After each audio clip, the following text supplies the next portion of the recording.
what he brings to the table is this idea of demographic balance. And that's something that they were clearly looking for in their ticket as they were vetting people from Pennsylvania and Arizona. But obviously, it looks like they went with the person who has the ability to communicate the most with blue collar, rural workers, people that have traditionally fallen away from the Democratic Party across those upper Midwest states.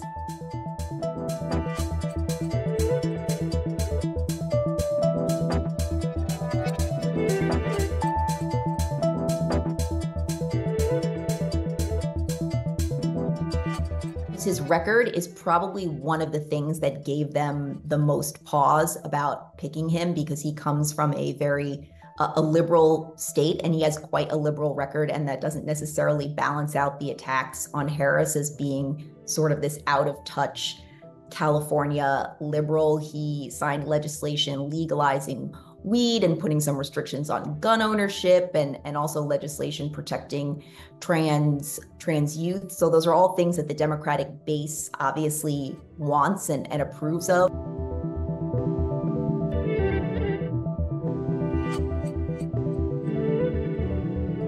He is a very effective communicator for Democrats. He's sort of this salt of the earth, plain spoken, but very straightforward messenger for the party. He helped originate this weird attack that Democrats are using right now as a way to sort of lighten the stakes of what many people understand to be a very serious election that has a lot at stake for the fate of democracy in this country. You never see him do these normal things. Imagine when I go home at night, I pick up the Frisbee and throw it, and my dog catches it, he comes over, he gets the belly rub for being a good boy. Picture these guys doing that kind of stuff. They just can't. Who's asking for this crazy stuff?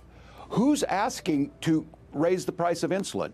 Who's asking to get rid of birth control? Yes, they're weird. They prove that every day. It's an observation. Weird thing has been very good, and Republicans haven't quite figured out how to counter that. Like Vivek Ramaswamy has sort of painted Democrats as being kind of foolish and childish for using it, but it's clearly an attack that's getting under people's skin.